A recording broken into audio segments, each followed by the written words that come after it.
Alright, so this is our diversity project on gender disparity in golf and why most establishments seem to be discriminating in golf for women. So we're all going to talk about our part, so Tim Jennings will be first on the background.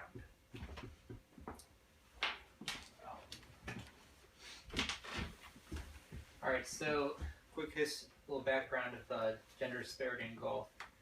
Any establishment or leisure service that discriminates against a gender or race generally does not thrive or succeed. The game has always been portrayed as the masculine sport.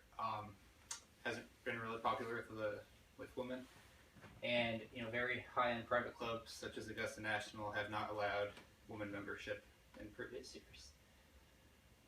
The LPGA Tour has been growing in popularity, but is still far behind the PGA Tour. Their purses are still much lower. I think it's like a third less than the PGA Tour. And some notable women in golf are Babe Zaharias, Annika Sorenstam, Lorena Ochoa, Michelle Wie, and Lexi Thompson. And here is Drew Marcoux. Hi, I'm Drew, and so we're going to talk about this one here. This study was done on the population of golfers across America from 1998 to 2010. And as you can see here, the adult male and adult female, there's a big gap between them. And as it goes across, women have actually declined through the years. And then we look with boys and girls. Girls are below boys again. And in both age groups, like I said, the female general population playing golf slower than the male population, and only 19% of all golfers are women, according to the National Golf Foundation, Berkeley 2011. And Logan will discuss the current evidence between the winnings that Tim mentioned prior.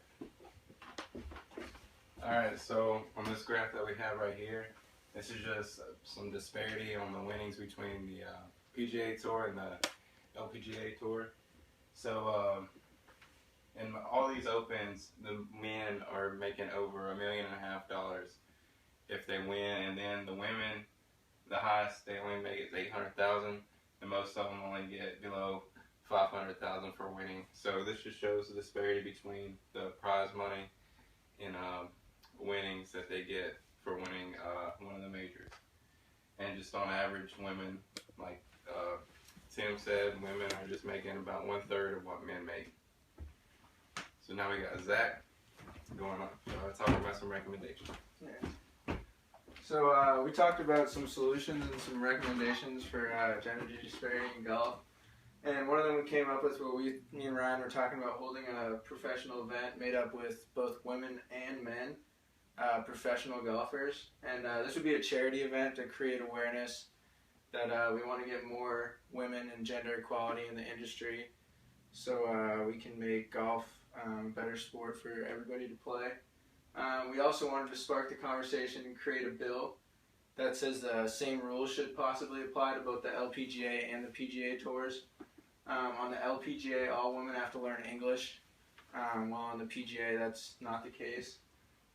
Also, women tend to play on courses that aren't as good as the men's. Like, for example, even though some people liked it, in the 2014 U.S. Open, the men played the week before the women, and some people argued the course was battered up, which may not have been the case, but it was argued.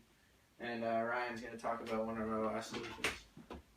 So the last solution that we came up with was a reason to celebrate. We're going to celebrate just the past history of women's golf and how great it has been. Babe Zaharias was the first women's golfer to really make an impact on the game for women in America and around the world. So on June 26th, which is her birthday, we would dedicate the day to just women's golf and expanding the game. Creating different tournaments and all that kind of stuff.